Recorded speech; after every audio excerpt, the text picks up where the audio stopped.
Nice kids. 1, 2, 3? That's it. Okay. All right, we're just about to open we are opening the Littleton Finance Committee's meeting of September 10th. I'll read the agenda. Short as it is, we're hoping it will allow for as much time as the crowd wants on our first topic, which is the fiscal 14-15 budget process discussion with departments and committees. 2, we may not have a finance director's report. Bonnie sent me an email this afternoon indicating she's ill and may or may not make it to join us tonight. We have a standing appointment to the Voter Participation Committee, FinCom appointment that's been vacant since I actually left it a year and a half ago, and we'll vote to fill that spot. A topic relevant to the financial policies has come up today, so we'll have some discussion of that. We have at least one set of minutes, which Marilyn emailed out to us today. If folks have not had enough time to read it, we can wait on that. By the way, Brian, since Marilyn is not here, are you on top of the minutes, Mr. Clerk? You bet. Great, thank you. Okay, so if that's okay with everybody, I'll describe what we were hoping to accomplish with this budget process discussion tonight, and then be as much influenced by what topics you bring up as anything. We're beginning the process early again this year, just as we did last year. We thought that worked well last year. It gives us a chance, I think, to do a couple of things. At least the intention is, by starting early, we get to dispense with, for want of a better word, non-controversial items, and gives us a better chance to try to put prioritization of town needs into the budget as it develops.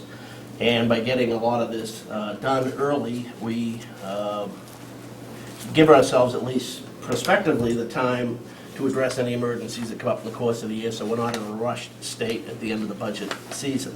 A lot of this is made possible because our finance team in-house is excellent from end to end, and we have that corroborated by outside sources, from bonding rating agencies to auditors. The other part is that the precision and accuracy of predicting numbers well in advance is a lot better in this day and age than it was several years ago. So I think we feel comfortable being able to do this. The process, as you might remember it from last year, we don't propose to change much this year. In conjunction with the finance director, Bonnie Holston, and the finance team, we like the notion of having the one-day session, the marathon session. We're going to try to do it a little bit earlier. I'll go through the calendar, proposed calendar for events in a little bit. There's pluses and minuses to it. If you had to sit there all day, there's the minus. If you didn't, or if coming out on a Saturday might be a minus for you as well. Pluses from our side of the table, and the selectmen who were able to join us, is that we get to see everything in a real-time snapshot, all departments at the same time, in the same context, rather than dragging it out over several weeks or even months. So that's one part of it. That date is going to be, I believe, November 16th, Saturday. In advance of that, the process is, as we propose it, going to be essentially the same, with three key points that you folks as department heads or committee chairs might be interested in. One is that at some point in the next week or two, Bonnie will be sending out to you, as she does annually, her budget request memo, and you might recall that last year she began with department-specific summaries. So that's kind of what his one for, say, the fire department happens to pop up, describing various components and activities in a given department, the priority, and then asking you to kind of bear down on your department-specific priorities, both in the short term, meaning the next upcoming fiscal year, and then the longer term, and addressing everything from capital needs to staffing needs, impacts to your department, changes in activity. So we're asking, we'll be asking again for your input and your completion of that part of the process. In the next couple of weeks, you'll be getting that memo. Tonight, if you have suggestions on changes on it, or after tonight, if you come up with some ideas on how your department maybe can be better addressed through these forms, that's when we'd kind of like to hear about it, tonight or hereafter. Second piece, we're going to try again this year to bear down on the selectmen early in the process to identify their priorities. And I guess we should say selectmen and school committee. School department budgets are handled a little different in state law than everybody else's. So in recognition of that, that we don't engage in as specific a review of their priorities. It's kind of their own, by statute, their own bailiwick. But as far as the selectmen go, we're looking to meet with them. I think it's on September 30th, at the end of this month. We had a joint meeting in July. They're aware of it. We've jointly adopted this calendar, at least with Bonnie, jointly with her, I should say. So on the 30th, we're going to be looking for a discussion with the selectmen on their budget priorities. And then I believe that the calendar calls a couple weeks later for them to kind of formally identify what their budget priorities are. You might remember last year we resumed the practice of the Finance Committee going around and meeting with the various departments, committees, and doing individual sessions with you folks. And we're going to be doing that again. I believe the month of October is kind of what we pegged down as time to go around and see you. I don't think it's imperative, because I'm not certain what date Bonnie's going to ask you to return your budget proposal back yet, but I don't think it's imperative for our purposes to have that done when we come knocking on your doors. The dialogue is probably going to be as much about past activity, current activity, future activity as it is about specific budget details. So that'll happen in October. In November, we will have the all boards budget session, and by early December, our goal is to have essentially the framework of the budget agreed upon between the Selectmen and Finance Committee and the School Committee is a little bit more of a moving target, but we're hoping they'll be on the same track with us. Can't promise that on Christmas morning everybody's going to open up their budget and find what they want, but the timetable will at least allow for that. So with that, are there suggestions first up? Maybe it's probably a good time for me to stop and first see if any members of the FinCom want to add in any other topics. Okay. The only thing I say is that, although we haven't really, I guess, formally voted on it, I think we sort of at least implicitly agreed on trying to go to more metrics driven. I printed up your memo, by the way, Oh, if okay. you want that. I apologize, I meant to mention that too. Oh, okay. If you want to reference it. Okay. So basically, we're trying to, we've been trying to push the notion of making this a little bit more quantitative instead of qualitative. So we met with the police department a couple of weeks ago, and we talked about, all kinds of things, but some of the things we talked about were, rates of calls, rates of citations.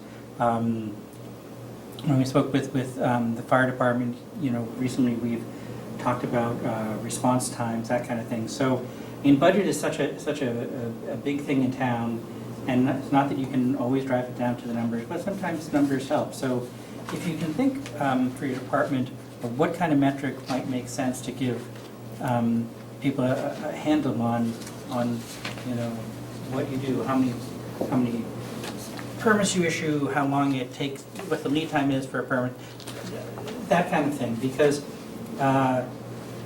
we've been so long in this notion of triage of, oh my gosh, who do we have to cut? And maybe we stay there, but occasionally there'll be years where we have the money, and we want to be in a position, I think, to be able to say. And I cite the fire department just because it worked in so well with this. We said, I've got this metric for response time. If you give me this money, I can hire this staff to change the metric of response time. And it's sort of like a softball in a way, because it lines up so well. But it made it, when he was able to do that, it made it so easy for us to say, oh, okay, this is the bang we get for the money. So I'm just, to the degree that it makes sense, and it doesn't make sense for all departments, but to the degree that you can do that, it's to all of our benefit. I was hoping that if Bonnie was here, that she'd be able to give us a little status report on the very preliminary projection on the prospects for balancing the budget based on expected requests. I'll just quote from the memo she gave us last week. I don't know if you folks have had a chance to get it yet. I don't think you were specifically copied on it. So just for starters, what she's going to be asking of you as a heads up is that she's now in the preliminary planning stages for the FY15 capital and operating budgets. I have attached the draft budget calendar, which is what I referenced earlier.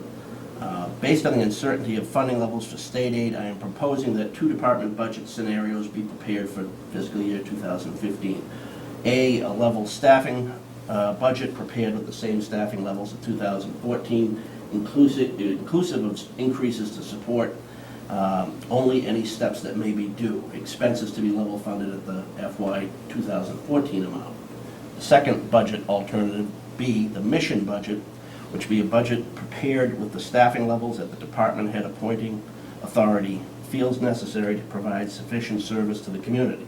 Any enhanced staffing or expense levels must be submitted with full documentation justifying why the increase is necessary and the expected outcome of the increased service. Increased service, decreased public safety incidents, additional revenues generated, etc. So as you veterans of the budget process know, sometimes you're asked, I mean, if it's a dire year, then it's level funded or level staffing. The more rosier years, which is apparently what this message is indicating, is a level staffing and a mission budget, wish list budget, for want of another word. So I hope I wasn't jumping the gun on that. I assume if Bonnie supplied that to us, and she doesn't mind sharing that. Are there any reactions from the budget process of last year, preferences going back to the old way, clarifications on, how you can better, or suggestions on how we can better apply metrical review of your departments, any of that? And one other option I keep forgetting is, we've talked about the notion, sometimes when we're talking about the budget, we'll be puzzled by a line item in the town budget. Say, wow, gosh, should this really be here? Should this be moved over here? It may be too late, but it may not be. If there are places where you would like line items added, deleted, merged, unmerged, whatever, I mean, that's something we can do. I mean, just as an example, we've talked about the notion of a facilities director and facilities costs, but then a lot, but not all the departments, will have a small maintenance budget. And maybe that makes sense, or maybe all those maintenance budgets for like building maintenance ought to be combined into a standalone line. That kind of thing. We don't have the answer, we're just open to ideas. Some of the joint responsibility things, the highway does things that overlap with the schools in Park and Rec, and we want to place things where they properly belong.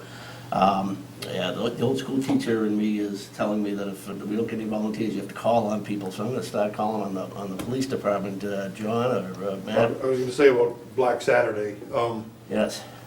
If you cannot be so time oriented, I know you're going to try and keep to a time, but when questions start flying and things like that, Yeah. and then all of a sudden it's like, okay, give me in a nutshell the other $300,000 you need to spend here. And, Right. it gets difficult, that way. So I think maybe allotting a little bit more time, especially, in essence, we're presenting 2 budgets, police and dispatch when we present. I had that thought too, and in fact, there were other times when we had departments that went relatively quick. By having too specific a time frame, we had times where we were waiting for someone to show up who wasn't due for 20 minutes, but we could have had them out. Maybe having a little more flexibility and pockets of time, that sort of thing. That was the only thing Yeah. I noticed about that day was just, I got kind of rushed there at the, because all of a sudden somebody was looking and you were trying to stay up because other people were lined up behind me at that point. Right, The day is gone anyway. What's that? The day is gone. Yeah, And well, you're doing the most important work. Your committee is to allow us to do our jobs for an entire year, so it shouldn't be, hurried along around. yeah.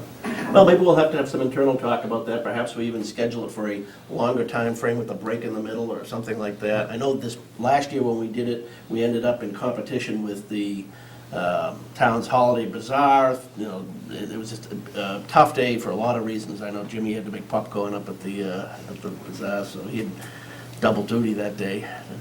had some function, responsibility. But that's, yeah, I think that was an observation a lot of us would agree with, man. And the other thing which I did this year is meeting with your reps, or trying to do something before, 3 or 4 months before the budget season started, because, I mean, I think I was able to run a lot by Brian and Chris, just talking about, okay, here's where I'm at, here's what I'm looking at, looking for advice, is, okay, do I throw it this way, or do I throw it this way? And I think, that, knowing, I know that I'm speaking for the entire board when they Right. speak, obviously, but it's not a surprise to them, they can, have explained it, and I think that makes a big difference when it, Are if you you're looking for out benefits. of our mind, Right, trying to propose this? Yes. Yeah, you're out of your mind, okay, let's refocus. Better to hear it behind closed doors than in an open meeting. Absolutely. That doesn't mean you won't propose it, though. No, that's true. But that's a good reminder too, guys. I don't know if you caught it in the email we sent out, but we voted our assignments amongst the committee members. And just for one level of simplicity's sake, we kept the same lineup we had last year, essentially. I don't know that we'll do that going forward. I don't think we want to encourage a situation where people develop their little pet departments, but at the same time, we want to have some continuity and, and appreciation of what, departments going through. So we might mix it up. Some departments have 2 reps. I know Betsy Bowling and I represent a couple of departments together, and I was Chris and Brian both do. And then I think Fred and Alan and Peter Vilkins each have some of the smaller departments individually, or not so small departments. Let's see. How about you, Jim? We always appreciate your A couple of input. things that you said are, departments that overlap, and we're one of the big departments that overlap. And what happens to us is we develop the budget that we think, and then we have other departments that ask things of us, and it's not in our budget, and then they get irritated that things can't get done. So that's like a big problem for us, and we're budgeting so far out. And then we run into you brought up building maintenance. I mean, we feel like we're a tenant, because we don't have any building maintenance money, and it's confusing if we need new carpet, are we supposed to propose that, or is it the people that do building maintenance? I mean, we get confused on what we're responsible for and what we're not.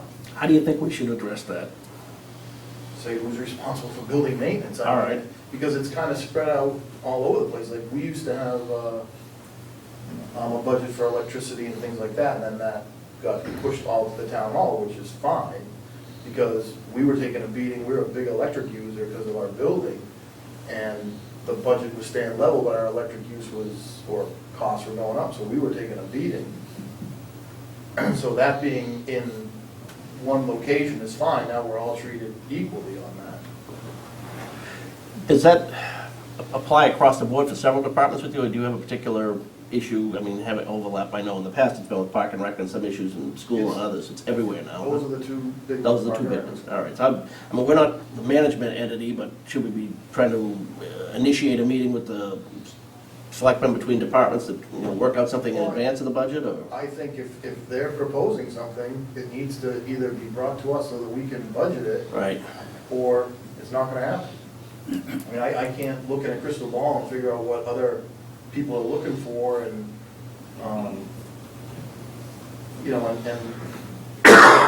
more of a management thing of where is the line of whose responsibility is it to do things. Yeah, I mean, we had that whole discussion this last year about the Shaker Lane sidewalks, and, Right. is that school's problem, is that your problem? It's like, I mean, at some level, that's not the interesting question. The interesting question is, can we fix it or not? But we only get to that question if we can figure out. Well, that ended up getting thrown into our lap too, Right. because of the way it was done, and then, a misunderstanding on my part. I didn't know we were responsible, there was a funding amount. We weren't consulted at all with the amount of, whoever developed the budget. And then it was like, school got out and they said, oh, you need to do sidewalks. I'm like, whoa, where did this come from? And then it was like, you need to get it done. Right. All right, so this is obviously a topic we should be following up with specifically with Bonnie on, and I'm wondering if maybe something as simple as just those two departments that you have overlap with, you know, at a big level, asking them before you put your budget together what their requests are, let her make a determination where she thinks it ought to go, and everybody knows where to start with, or, you know, something along those lines. Yeah, because again, then, you know, they're requesting, we get tons of requests for, to do things for different entities. So it's taken away our resources that we don't, you know, have the resources to give out, and people get irritated because we can't do it in a timely fashion. We say, hey, it's gonna get in the queue, and I'm more worried about my work than your work, basically. I mean, it might be helpful, I mean, can you just give us you know, a list of the ones that typically come up, just so we can see, you know, what the patterns are, because this sounds exactly like a place where we might want to, you know, maybe add some line items into the budget. Or, you know, at least get some of these letters of understanding back and forth. One thing we have to be careful about consolidation like that is that if Jimmy's responsible for those kinds of building, or whoever's responsible, they get it in their budget, then everybody figures that, you know, when I need something, I go to Jimmy or whoever's got the budget. No, it's not, doesn't work that way. You got to project what you're gonna need before we can give that budget out to someone. Right. But that's always a problem, Yeah. because Well, that's why I people think think- it's not my bailiwick. He's supposed to provide it, how come he isn't providing it? So maybe one of our work products then is, you know, a letter of understanding of, you know, this kind of maintenance you handle in your own budget. This kind of maintenance you negotiate with Jimmy. This kind of maintenance you do whatever. But I mean, let's get it up front, because it can't be any fun to be in that position. It's not. A centralized maintenance is definitely needed. I mean, Yeah. right now, we tend to run through, for Bill Cole and Bonnie. Right. For, you know, for lack of a better word, if we've had a camera, you know, go down, you know, after, you know, 3 or 4 years and it needs repair. Obviously, that's not money that, you know, we have in our budget to even thought of.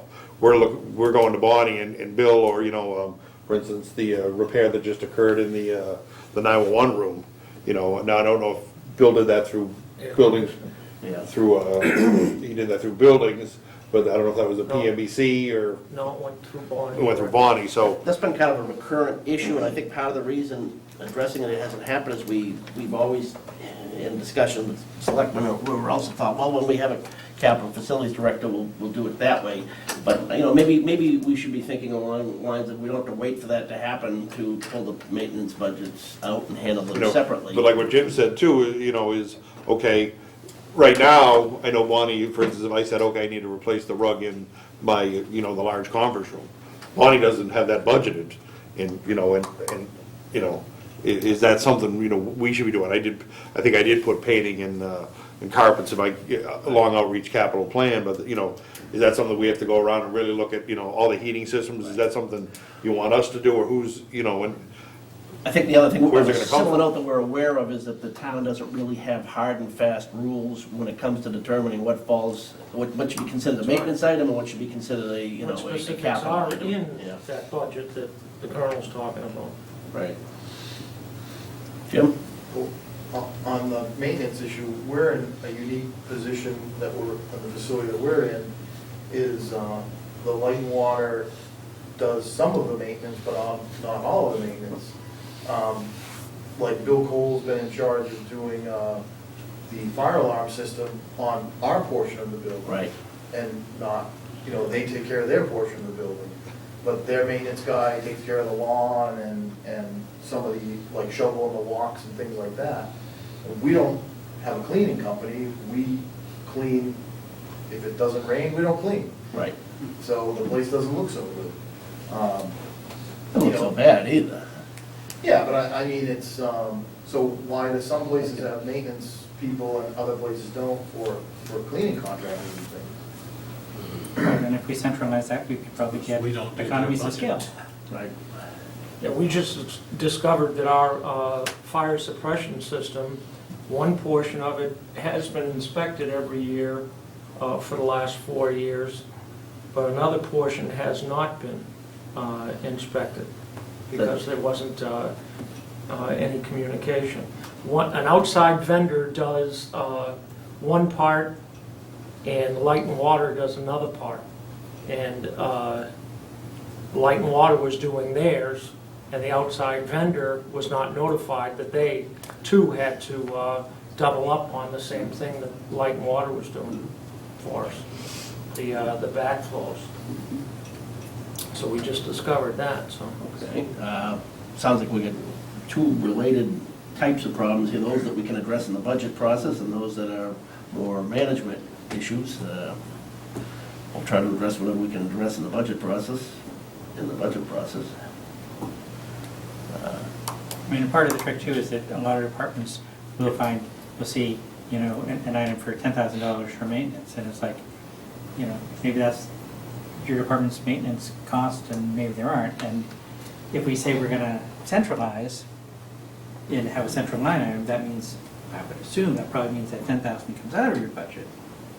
But you still Wait get a access, minute. but you still, Wait a yeah. But you still get access. Flexibility. Right, but you still get access to it, but that's where we have to work out these letters of understanding. Well, that's great, you know, as long as there's an understanding that the Right. work's going to be able to get done, and all we have to do is call this other person. That's fine. Yeah. Let me touch on a couple of the small departments and committees if you have any input there. Mara and I, anything come, you know, I'll call on you as a representative of everybody under the town hall roof, although I know you're just here on behalf of the planning board. Thanks. I thought that the one-day Saturday meeting went very well. It was good to get a snapshot from some of the other departments of what's going on. And How about the budget form, that sort of thing, the questions asked, is that relevant? Should it be improved? How? I always just delete most of it and put in the little bit that is relevant. Okay. Know that a lot of it is for the larger departments with more going on. Okay. I think we've gotten used to working with it. Right. Jonathan, I know you're here on behalf of the Historical Commission? Right, I thought the session last year went well. Maybe though, I mean, we came after, I think, Light and Water or something. They had millions of dollars and we had 700. And it seemed like maybe, you know, the sort of idea of chopping it up into equal segments doesn't make a lot of sense. Well, they weren't equal, but, They were, but yeah. still in all, I mean, maybe sort of putting a lot of the committees that really don't have such big needs in one place and putting the big departments with many employees and so on under another, you know, at another point or something might make more sense. Clearly, our needs and we have to talk about are That would quite be different. kind of a time saver too. Yep. We wouldn't have that space between 5 minutes with the Historical Society or Historical Commission. Commission, right. Commission. You got bigger ambitions this year Yeah. too. You're probably gonna have more to say to us, I think, if I understand things. So that's good input. I think that we'll definitely toy with the scheduling and how we go about it. Craig, how about the cemetery? Well, I like the way it was done last year, but I would have to reiterate, as he said, I think the smaller departments should either go first or last or something, so we don't have to have that big time wait. I was fortunate, I happened to get in and I had everything squared away, and I was in and out, so I wasn't impacted all day, but I mean, Jimmy has tons of things that he needs to Right. discuss, and I had 2 or 3, so it's like Yeah. splitting that up would be good. You As do far it, as the you do facility manager goes, I think the whole town should look at that. Yeah. You know, we all have issues. We have a lot of issues with our building right now, and it's quite a manageable problem. So, we have a budget for maintenance, but I think that maybe, probably other departments wouldn't want to hear this, but if all the departments' budgets were pooled together under one person, they would say, okay, this needs this needs that. On the maintenance issues, right? On the maintenance issues, because sometimes I don't spend the whole maintenance issue, but it does get spent out in my other line items. So it might be better to pool that and utilize it in a more productive way for everybody. And then it takes the hassle of who pays for this and who pays for that. Hey, I've got a maintenance issue here, contact so-and-so, and they take care of it. Yeah. Appreciate that. I can't help but ask, since you're here in front of us, I'm curious, did you have that work done yet on the building? Where the We birds were just nesting and finally- digging holes in the? No, we haven't, it hasn't been done. Yeah. It was all set to go, but then we had to meet with the Permanent Building Commission, and they had to go through their process, and we finally approved a contract this Friday for a company to come in and start it. So now we're waiting for contracts to be signed, and the work is ready to be done. But no, it hasn't been done yet. Okay. But now we have a leaking roof and a heating and air conditioning system that we've been putting off for years because we planned to convert the building into a crematory, which would have restructured everything, would have put a new roof. So these are issues that I'll be coming to see you about. Thanks for the preview. Yeah. We'll be in to see you in a month or so. Okay. You want that extra time. Scott, I know you weren't chief at this time last year, but boy, you've come up to speed real quick about this whole budget thing. The Saturday day that was pretty good. I'd echo Matt on that, as far as using a little bit more time. I think that day I used a little bit more than I was supposed to, but Yeah, you were ahead of me.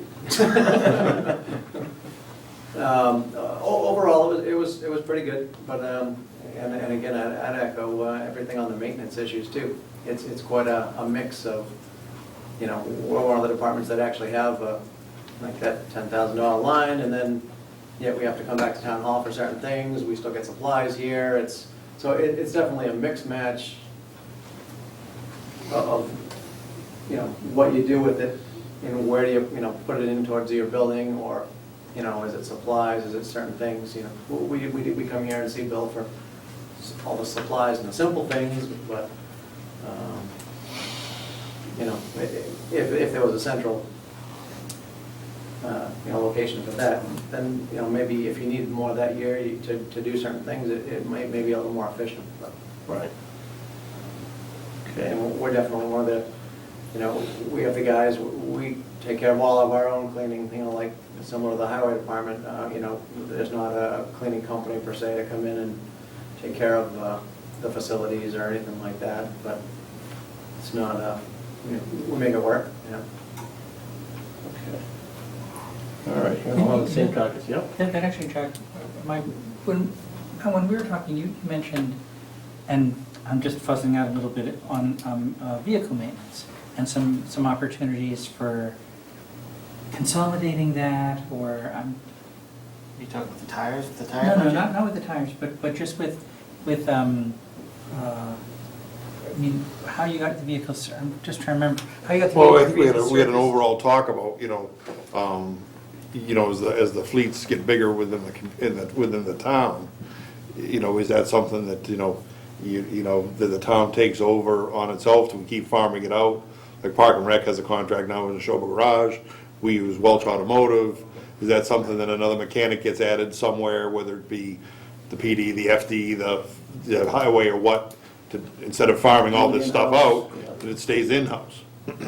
Right now, Jimmy's one mechanic is busy enough with all of his stuff.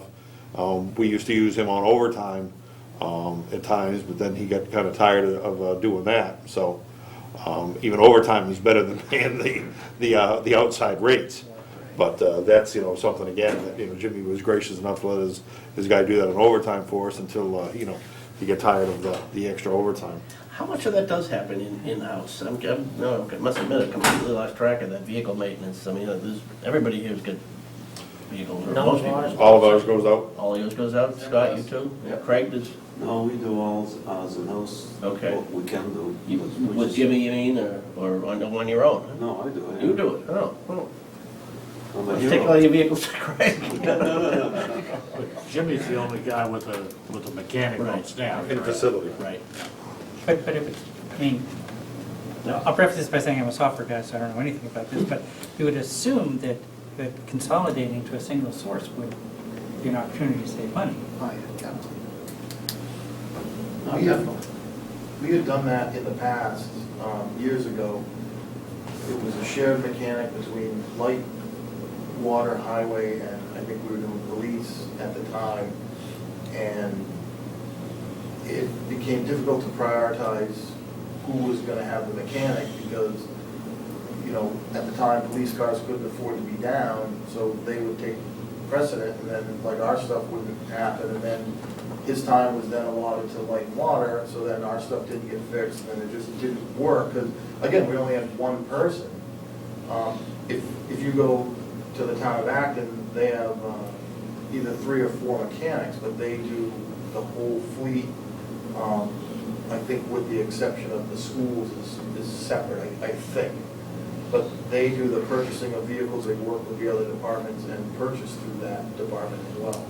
Well, since you guys have a mechanic in-house, I wonder if the other 3 of you Craig, accommodations, Well, are doing your own, but maybe Scott and the police guys, can you estimate offhand how many labor hours you're paying for vehicle maintenance? I mean, does it get to a point where it's justifying another mechanic in-house? I'd have to look at the bills to really tell you that. I mean, typically what I try and do, because the line cruisers now, you can get such a decent warranty on them to 100,000 miles. I make sure they have a 100,000 mile warranty on them, and the line cruisers are going, so most of my major stuff is farmed out under warranty. But it's, we run through tires every, 15,000 miles. We do oil changes every 3,000. Well, that's literally, 4 weeks, 5 weeks for a car to get an oil change in it. At $50 an oil change, just changing tires and oil eats up the entire cruiser maintenance budget of, Right. $16,000. But part of that's gonna be parts you're paying for anyway, although you're Right. paying a premium when you're out buying at Right. retail. Right. And they try to take care of us, but as Matthew said, even at paying the highway mechanic time and a half, we were still saving money. Right. So let's hire another guy. Let's crunch the numbers, but it seems like at least let's look at it, because maybe we save money You've and identified get you guys topics better that's worth service. looking at. Jim? No? You know, that's something that should get looked at, but, now, because under us, his health benefits and all the benefits are taken care of, and our facility's only so big. Right. So when you start putting the machine down in there, and then all of a sudden we don't have the space to work on the vehicles, that's gonna have to get looked at as well. Right, I mean, paying a retired mechanic for 30 years on the town plan, as well as finding space while he's working here, amongst other issues, there's a lot of moving parts I here. think it could happen, because I know Chief Wazinski and I talked a little bit that, we have lifts that could pick up his trucks, and we were trying to come up with a way to coordinate, even when he brings his contractor in, could he save a little money by just coming to our facility and be able to work inside and get under the vehicles? And because we can use our lifts, we feel like we do a better job on maintenance because it's easier to do it. You're more willing to spend the time to look at it, and you can find potential problems early versus like, I'm not gonna get on the creeper today, it's dripping wet, I'll do it another day. So I think there's a positive aspect of having an in-house mechanic as well. He gets a snapshot, the guy's there for the day while he's doing maintenance, and he doesn't know the vehicles as well. I want to recognize that the school committee vice chair, Mike Fontanella, joined us. Thank you. I think one key thing that you might have missed earlier, I'll be repeating, is just some of the key calendar dates that we're looking at. One topic that came up politely is some of the realms of overlap between departments. We're going to try to figure out how to deal with that earlier on in the budget process, specifically, highway and schools, and sometimes it's highway and park and rec, over whose budget should a given project go in, when do we find out about it, all that kind of stuff. But what I started off by asking of all the different departments that showed up was, we put some changes into the process last year, and we're essentially going to, try to tweak but maintain the same structure going forward this year. Before we do that, though, what's the Do you have any input or observations from the town's largest department? I wasn't at the Saturday meeting last year, but the feedback I got from the business manager was that it was definitely a worthwhile experience. And I think if we just come away from it with, some general themes about how the budget's going and things that we can keep in mind as we go forward, rather than finding out farther down the road or down the process, I think that's beneficial to all of us. So we have no problem participating in that again. We think it's worthwhile. As far as the rest of it goes, I thought it was worthwhile. I don't think it would put any extra workload on our staff. It was fine. Yeah, we're trying to achieve less workload on the staff by having probably more joint meetings at the board level. And it was clearly, I felt anyway, as we went through the process, there was clearly more back and forth between the school department's business office and the finance team on the town side. There was no question in my mind. Yeah. That there was more back and forth, on a steadier flow as the process went on. Right. Rather than just, hitting kind of milestone dates and Yeah. that sometimes people get caught by surprise and, oh, really, that's where you're at? Oh, I didn't realize that was going to happen. So I think we were able to avoid some of that. So I don't see any reason why that wouldn't continue to take place. Okay, great. I don't remember whether you were in the room or not, but one thing that FinCom did a week ago is we made the assignments for Finance Committee reps, and we basically reappointed the two folks that you've been dealing with, although PJ wants a dialogue with me or, whatever. I mean, if you look at your contacts in the FinCom, they're Brian and Chris, and we've got plenty of other joint activities going on. We'll start fleshing out our budget subcommittee meeting schedule.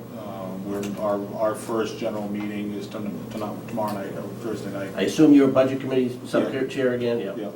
And then, so we'll let you guys know what kind of schedule we're looking at. Okay. I think, like, one thing, I'm not sure if it was discussed after you came in or before you came in, but one thing that would be helpful, not only from the schools, but from Park and Rec, and we'll discuss it with them as well, would be look at the overlapping spheres that we have with Jim. If there are, if you can pay particular attention to projects that you think you need him to take care of or want him to take care of, that would be, and then communicate that directly to him, or, I don't know who the right conduit is, but that would be really helpful to try. We'll look at it kind of the same point of view. We'll look at the capital list, is we'll put the list together with no assumption that it's going to get done, but at least we have the list and prioritize and allocate. And then whether it's in-house, out, or whatever combination we think is anything we can do to avoid confusion during the year would be helpful. And I know that emergencies come up, whether it's schools or Park and Rec or wherever, but if we can, identify or anticipate at least some of them, that'd be helpful. I think what happened was when we were in those, the difficult budget times, the assumption is just like, well, we're going to let it slide because we have no other choice. Well, that's fine if you're making a weighted decision that's on a list and you decide you're not going to do it for whatever reason, that's fine. But when you let it slide and it doesn't get looked at and evaluated, I think that's where we trap ourselves and we're like, oh man, Absolutely. we probably should So have if done we could that just one. get it on a list, then we can all make a value judgment. Great. The whole topic of weighting and prioritizing capital items is something we're aware of. It's been part of joint discussions between school committee, finance committee, selectmen. We haven't fully got our arms around it. I mean, you folks know as well as we do how we handle it every year. We ask you to prioritize, and then your reports or the people you report to do the same thing, and then we kind of, last year wasn't too bad. We had enough money to hit most of people's requests, not everybody's, but I think there's a common, or there's a consensus around the notion that we can make that process a lot more rational, a lot more based on solid analysis of priorities rather than, it's a little too loose, I guess is probably the simplest way to put it. So we want to address that at some point, the capital part of the budget. I can't find a marker, otherwise I was going to leave this topic with the flourish of recanting some of the top dates I just mentioned, but I'll repeat those in a minute. But since we do have visitors here beyond the department heads and committee chairs, invite any members of the public. If you're just here to observe, that's terrific, but if you have any comments or questions on this topic. Chris? Okay, thank you. Chris Simone, Charles Ridge. I don't on this topic. I had more general questions, and it may be for a future FinCom meeting with respect to the proposed SOAR committee and the PDR. We're gonna have them in, or invite them in anyway, at a future date, and I think we have a target date of the 24th, where we're gonna have a few people that have, who we're reserving time on our calendar for some of the warrant articles at the fall special town meeting to come in, and we'll post that as soon as we get any of that confirmed. And you're projecting the 24th? September 24th, yeah, but if that date doesn't work on their end, we'll try to make it work on one of our other dates. As soon as we get it confirmed, we'll get that posted. Yeah, and the first question is very high level, and if it's inappropriate now, better than just certainly defer.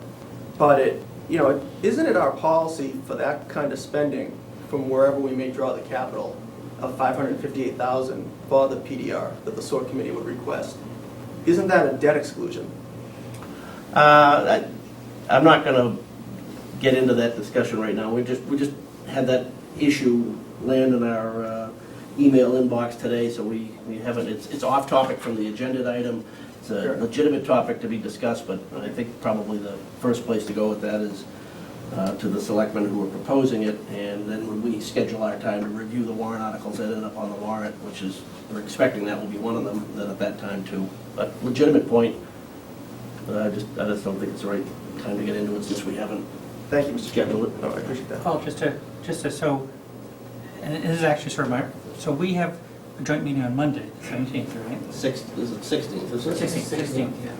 That's Um, for, I believe that's for, Goal setting, et cetera. no, what, the 16th? Yeah, Okay. joint meeting of all the boards, or the, and goals? Budget And- priorities and goals, et cetera. Right, okay. No, that's the 30th. The 16th is the, budget priorities goals, but there's also, I thought there was gonna be, collective bargaining. Maybe she updated that calendar. Originally, there was gonna be a collective bargaining discussion at that meeting, but in any event, yeah. so my question is, do we think that on the 16th, we'll get to talk about this whole policy thing that Keith was voting? I'm not opposed to it. It's not, we're not hosting that meeting. It's the other board, and I'm sure we can bring up that topic, so, yeah, Okay. that's Well, it's fine. a joint meeting, The- so we're. Yeah, although the joint meeting to discuss the financial policies was specifically set for the 30th. But, I see the intersection between budget priorities and the fiscal policies. You see what I'm saying? Sure, absolutely. Okay. And just to, for Chris's benefit, we had said that we would vote, just because, town meeting happens here, the books get printed, blah, blah, blah, blah. We are voting on, we have another joint meeting on Monday, the 30th. 30th. And we're gonna have our own meeting probably before that, at which time we will vote our recommendations for the various fiscally related town meeting warrants. So what that all means is anyone who wants to get before us has to come before us before the 30th. So I'm hoping Sewer comes on the 24th, or anyone else who wants to, because we can't vote if we don't have any information. And we were made aware of those dates at our last meeting from the town administrator, Right, or the right. assistant town administrator. I don't mind, by the way, our calendar has been posted, FinCom's calendar for the fall has been posted by the town clerk, it's on the website. I would write it on this board if I had a calendar. I don't mind reading it again with our intended topics, points of interest. I'll read the FinCom's fall schedule, and then I'll look at Bonnie's proposed budget calendar and see if there's any important dates there that are missing. We're meeting tonight with this department head session to preview the budget process. We're meeting again on the 16th. I had it down as collective bargaining, which was how it was sent out originally. If we're gonna be doing some of the budget priorities as well that night, that's fine, and perhaps, we can get into this with the selectmen. That'll be an open meeting in this room. We don't have a time on that yet. FinCom itself meets again on September 24th, Tuesday night, and we're reserving time on that schedule for, intended for any department that has an item on the fall special town meeting that wants to come in and make a presentation on it. Specifically, sewer, light and water has a proposal of some sort too for the transfer station. The 30th is another joint meeting, Selectmen, School Committee, FinCom, when we would be, we're also going to be posted to do the vote on recommendations for the fall special town meeting. So we'll be posted here separately, FinCom, and then we're meeting jointly with the School Committee and selectmen on budget priorities as well for the FY15 year. In October, in addition to the individual department meetings, which don't have specific dates set to them, they're subsets of the committee meeting with the departments, we have 2 scheduled meetings, one on October 15th, yet again another joint meeting, Selectmen, School Committee, and FinCom, and this is the night when the finance team, the finance director, the treasurer, sometimes the assessor give their 5-year projections on revenues, expenses, etc., kind of the state of the town address. We have a regularly scheduled meeting for October 29th, no set agenda for it. In November, special town meeting, which is on November 4th. We're posted for that night as well. Tuesday, November 12th, there'll be a finance committee meeting, regular finance committee meeting, preparation for the Saturday session, which will be held on Saturday, November 16th. All-day session, probably at the police department again. That seemed to work pretty well. Coffee's always good there. Tuesday, November 19th, follow-up session from that, kind of a recounting meeting from the all-day session. After the Thanksgiving break, we'll have a joint meeting as scheduled for December 2nd, a Monday, with the Selectmen and the School Committee, hopefully to review and agree on a budget proposal. And then the Finance Committee has meetings for December 3rd and December 17th, both Tuesdays, scheduled, and we were planning on one of those to be just a general hearing with the public on the budget proposal. So that's that. Chris? Just one follow-up, thank you, Mr. Chairman.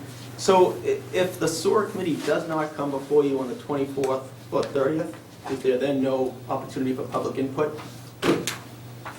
Well, we can invite.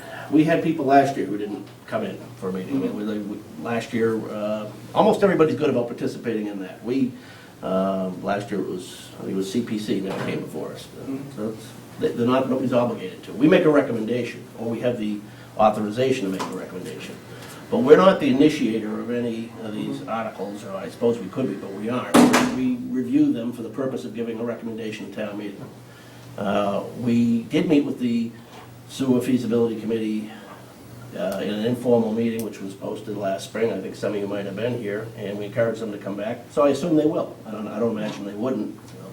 I think if there's going to be a vote on a recommendation, at that point, this committee has obviously served the town so well. You've really looked after the good and well-being of the taxpayer. After the $558,000, there is $7.5 million plus debt, followed by others. I mean, that impacts the good and well-being potentially of everyone out there. Can't be here tonight or the 24th or the 30th. But regardless, I think the public would definitely like to influence the conversation should you take up a vote prior to that. Absolutely. We're one stop on that trail. We'll post a hearing on it or a meeting on it. I don't know if it's a formal hearing. I guess that's not what it would be. But we'll have a review session, and we always do with anybody proposing an article, and we give time for it. And sometimes they're contentious issue with a lot of people interested, and sometimes they're not. But our purview is the finance end of it, and we try to keep track of that. Whoever's proposing it, in this case, it's a selectman article, they have their process too for public input.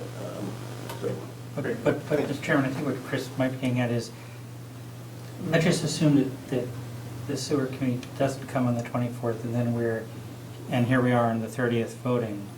When we stand up in town meeting and say that we don't have enough information to make a recommendation, just like we've done in the past. Yeah.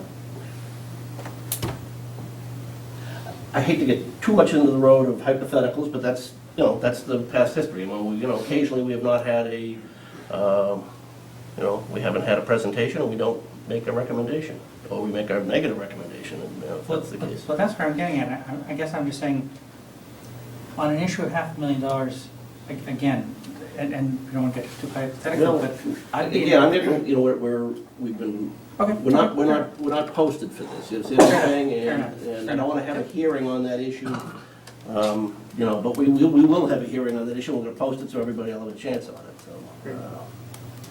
I don't know. If I couldn't make it any clearer, I'm trying to. We're inviting them in, we're expecting them in, and we'll have this room, so. Very good. Thank you for that. All right, anything else from the general public? No? Okay, and then the key dates, I guess, for departments. You'll be getting a memo from Bonnie, but I would imagine should probably want your budget replies by, maybe you already got this. 30th? by the 30th.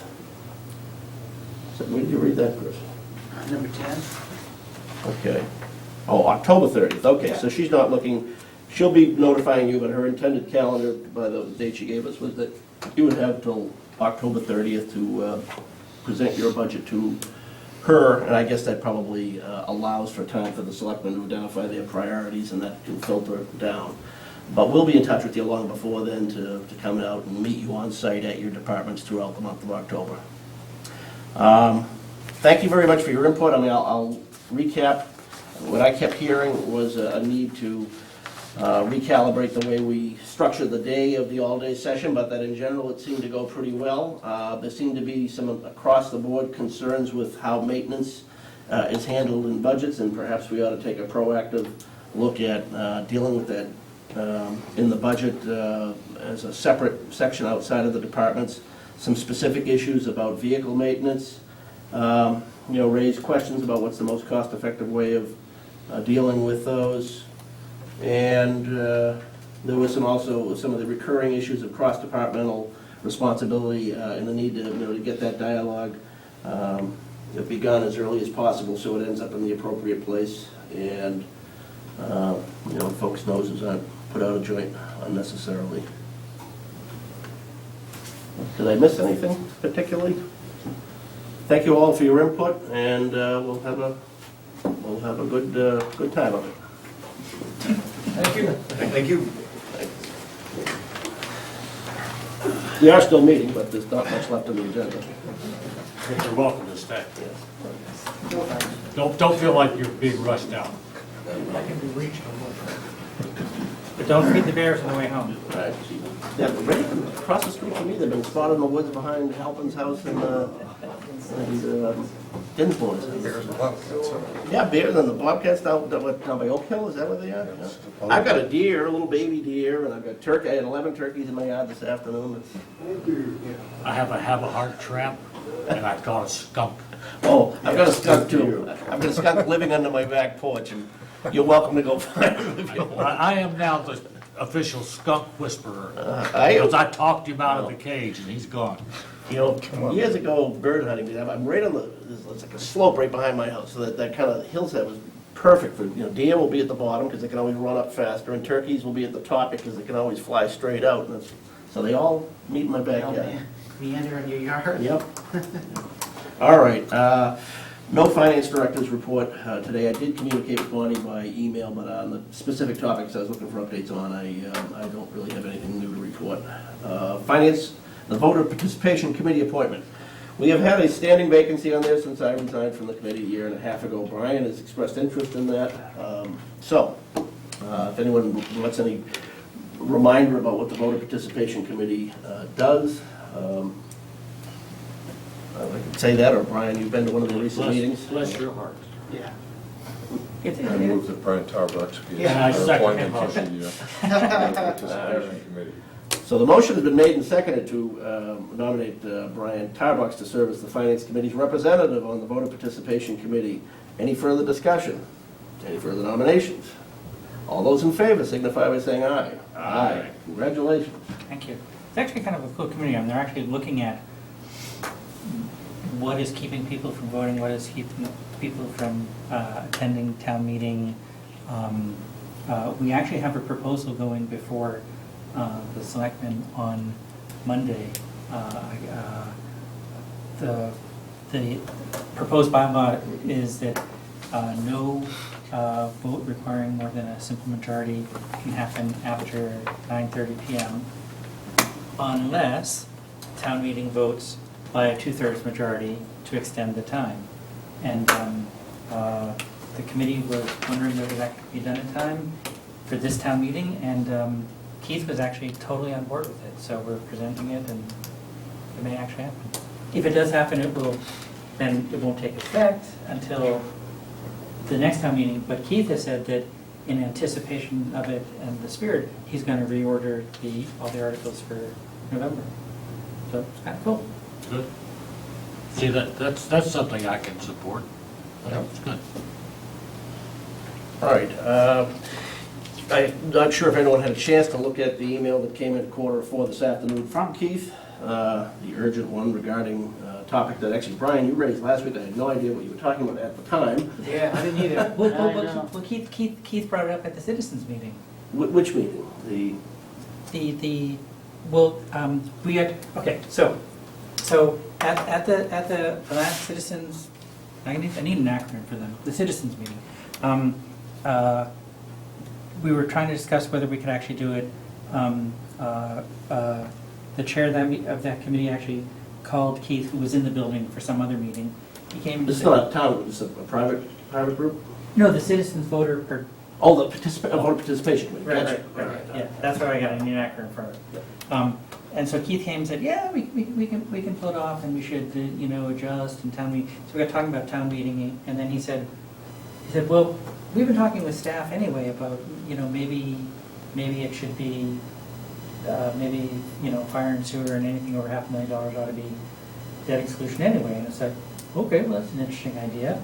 I said, it's a little surprising that The policy. we haven't been involved, but, okay. Because there's the policy itself, and you can take a stand on that, and there's how it got conveyed and implemented, and no one's seen it yet, and you can have a position on that as well.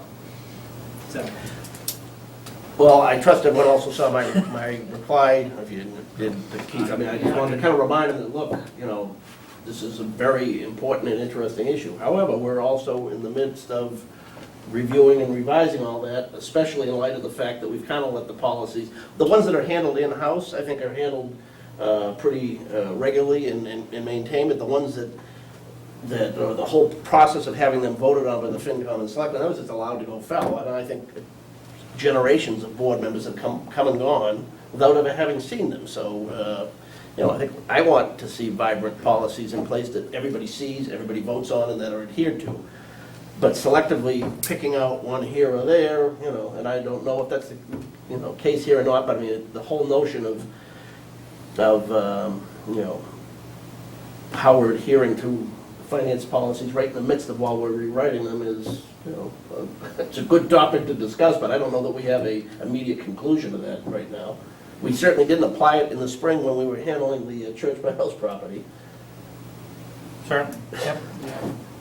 Well, It sounds intriguing to me, though. on the face of it, just as a policy, a debt exclusion is a more deliberative approach. It involves town meeting and people voting, which is, for a lot of people, easier. They can vote absentee. Once you get into $500,000, you can say, yeah, that. Well, there's another factor there too. I mean, you might have a board of selectmen or a school committee or whoever else who consider it a priority not to have an increase to the taxes and would want to do it under the levy limit. So why would you, have a policy that took one of those options off the table? I mean, it's a policy level decision. What if you're in a position financially to do it without an override, you get a policy that says, no, you have to do it. Say we got lucky and people actually used the capital stabilization fund, allowed significant growth in that. And you had a $500,000 something or other that you could do within the levy limit. Why would you force virtually, practically speaking, a forever tax increase? I know that doesn't seem like forever, but 20 years is certainly longer than forever for me. For at least a lot of us at the A lot of us, right? So, the high school is within 2.5. The middle school and Russell School are outside 2.5. And they just piled on top of the tax bill. So, I think before we just jump on the bandwagon, I think the deliberative process is absolutely right. And it may be that if it's more than $500,000, this town requires a town meeting vote and a public vote, like a override. That would then say you could either be in or out. Oh, that's intriguing. That's a really interesting idea. I will say the notion of inside the budget, that's tricky because, when when you take something inside the levy, on a certain level, that's great because you're not raising taxes, but you're also taking money away from, you know. Exactly. From your. Wait a minute, capital money, and the reason we put the stabilization fund is, as debt service falls off, we, by policy, aren't allowing it back into the operating budget. Which is great. So it's gotta go somewhere, so you either have to spend it that year for capital projects, or one-time projects, or you can salt it away for bigger one-time projects in the capital stabilization fund. So if a $500,000 something or other comes up, it would seem to me to be a fool's mission to say that because you hit the $500,000, you know, the next big fire truck we buy is gonna be a big ticket item. Right. So that, rather than having to go to a debt exclusion for it, we may be able to salt enough money away for it to pay for it. Now, the deliberative process, if we can figure a way, if it's a $500,000 or more, why not have the population vote twice? Why not? What's the harm in doing But then that? also, why not, if we're doing savings on capital, why tie the hands of a creative town finance director from saying, here's my plan for paying for that fire truck, we're gonna Half of this, borrow half half of of that. it here, we're going to take some of the money out of the capitalization fund, we're gonna, and then make, but if you've got a policy in place which is hard and fast and says thou shalt do thus, I don't deny it's in writing there, but I'll finally, you folks have been around, you may have voted on that once upon a time, but a bunch of other folks, no, all right. But I think, If we're gonna have policies in place, I mean, they ought to be understood and adopted by everybody. I mean, at the end of the day, they don't have the force of law like a bylaw or a statute does anyways, but if we wanna live by them, then, and re-upping them every year, re-voting them every year, I don't think is a bad thing. I think it's Yeah. written right in, that's one thing that's in the finance policy document, is that it's supposed to be voted annually. Right. I mean, the one thing that the scenario that sort of scares me is, we have, some $500,000 item, and we say, remember, a few times over my decades here, we've had some item that it wasn't clear you could get the support for, and then we cleaned up old line items and old budget, and we found magically precisely the dollar value. Oh, absolutely. And then we said, essentially, it's free. And it's like, no, it's still real money. Absolutely. So, I don't care. I don't care. But part of the financial policies that you guys are looking at ought to be annual review of dormant articles, anything more than 2 years, 3 years, 4 years, whatever that time period is, old, ought to be cleaned up, and that money ought to go into stabilization, where it's Absolutely. visible Yeah. and it's And available. I know that exercise did happen within at least the past 1 or 2 years, Bonnie did it. Yeah, absolutely. But we don't have I'm glad she did it, but we don't have a policy that mandates you do it, and that's another. That's one of those things that we ought to have. Right. The other corollary to the issue of always voting, is, no, it isn't. I just answered my own question. Forget it. Okay. All right. Yeah, I just think, $500,000, I can wait for a vote. It's $500,000, Anyway, that piece of the puzzle landed formally in our lap this afternoon, so, we're obviously gonna have to deal with it. And fortunately, we have some joint meetings scheduled in the next couple of weeks. A couple over the next month, rather. But this one Our is- meetings it's are timely. the It's 6th. timely, but Bonnie's not here, we can have a great internal discussion, but no. we can't solve the problem. Right, well, I guess what I'm just suggesting is, maybe we should ask that this be agended for the Monday joint meeting. Fair enough, yeah. So that we're allowed to talk Right. about it. Yeah, I think that's and I probably could have phrased that differently. I didn't want to presume what the selectmen were looking to agenda on the basis of citizens group asking us to put on the selectmen's agenda. We have budget priorities down as the topic. I thought we were doing collective bargaining session as well. But this, Keith has raised it on our radar, so I think it should be raised. At our first joint meeting, I'll request that I mean, it does seem like, I mean, if Keith has a head of steam of this, it seems like, okay, so maybe fire and sewer aren't gonna make it on this town meeting. You know, who knows, but, Yeah, I mean, you know, I don't wanna jump the gun on it, but I mean, I've been around enough of these things to see whenever they get messy, then they either go down or they get put off. That's kind of the rule of thumb, and if, never mind well, nobody's ever adopted a schedule, a formal schedule for the fire department requests anyway, but,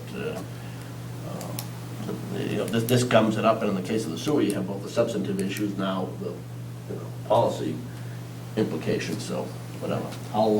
I'll make sure I get a memo off to Keith and Bonnie, requesting that based on tonight's discussions, we would like to have the topic of the policies, and then specifically how they relate to the sewer and fire department articles for the fall, as part of our discussion on the 16th. right. And I think our private meeting on, or not our private, but our individual meeting on the 30th, Yes. if sewer doesn't come on the 24th, I promise you, there will be a whole bunch of the sewer opponents who want to attend our 30th meeting, Well, so they get their say. So I'm just saying, let's plan a They're room that's not welcome to, time. Brian. They're Right, no, welcome. I'm just saying, let's just head off a problem and Yeah. get a decent sized room. All right. Okay, we also got today, I don't know if anyone had a chance to look at them, Marilyn did send out minutes. I actually saw something in there I wanted to change, I wasn't thrilled with the, and it was specifically relative to the sewer, maybe it caught your eye too, Brian, it was a wording of something that on the Yeah. 24th, we'll have the sewer committee and their friends, and Yeah, that's yeah. not the most Yeah, no, I- appropriate way to phrase that, I don't think. I'm not sure I'm sure she didn't intend anything by it. Where is that? Here it is somewhere. Quoting what somebody said. The sewer people Is and that their, where she got that from? the sewer people and their friends, some in. Yeah, I'm sure, Come in or came in. yeah, so I mean, why don't we hold off on those minutes? I'd like to recommend, you know, changing that language. I mean, it was, the sewer feasibility committee and other people with articles before the special town meeting will be invited in, is what was intended for that, not the sewer committee and their friends.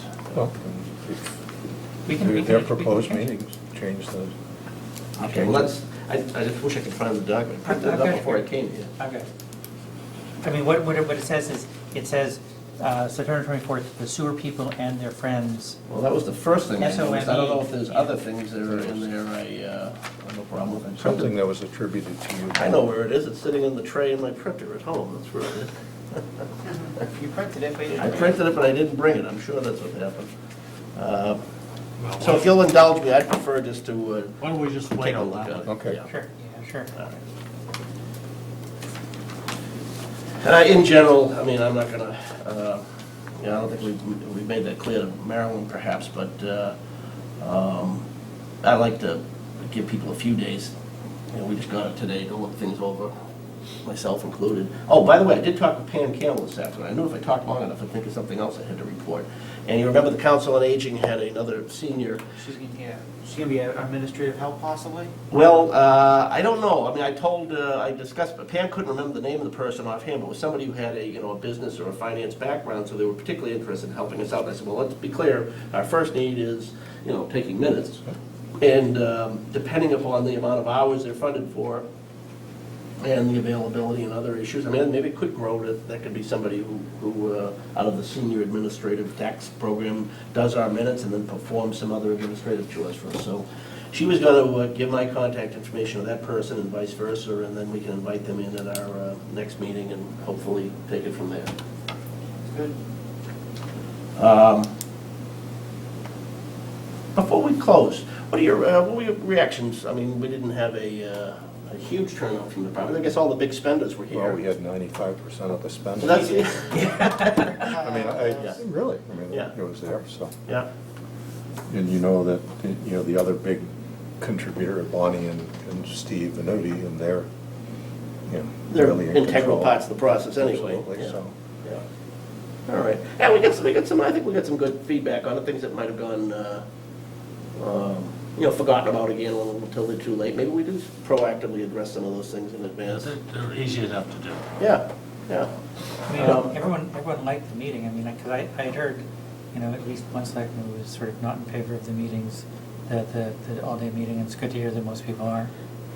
Yeah, and I want them to know too, that, we're not gonna willy-nilly make changes and not care what your input is. We want your input, so we'll see how much goodwill that buys us. Yeah, and we should communicate to Bonnie that we'd like to encourage Park and Rec that falls under Keith.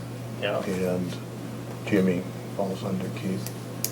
Identify those overlap projects, at least there, and then request from the schools formally request from the schools what, the What are other you sphere, gonna- what are you where those. expecting us to do for you next year? Right, just to get a list on the table so that we could, whether they'll be funded or won't be funded, but at least we can identify the areas that they're thinking about Yeah, to help, basically to help Jim out. yeah.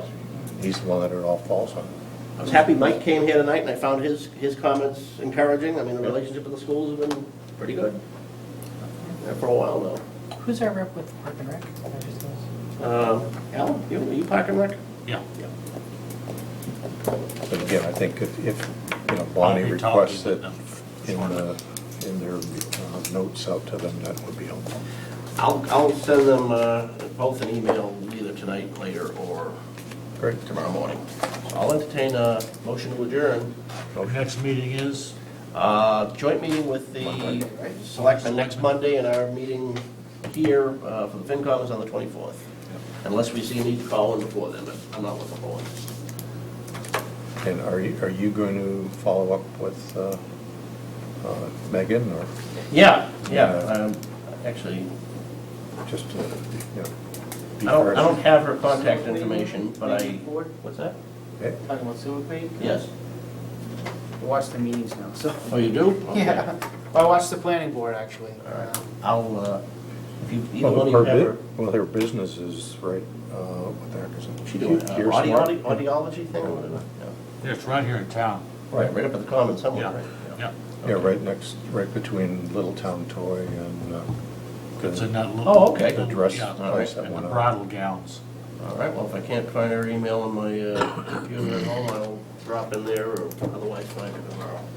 Just one, if we are possibly on Monday going to be talking about these evolving policies, is it possible for us to get a draft, whatever the current draft is of the policy document?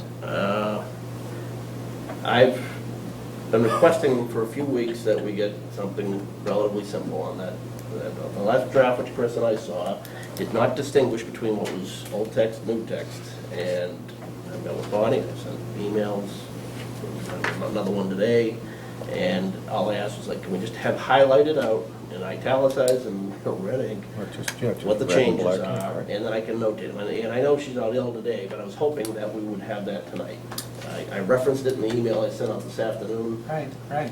I don't own the original document, and I don't feel I should have to go back and recreate it when it's a relatively simple change. I think it just is, it's been promised, it hasn't been delivered yet.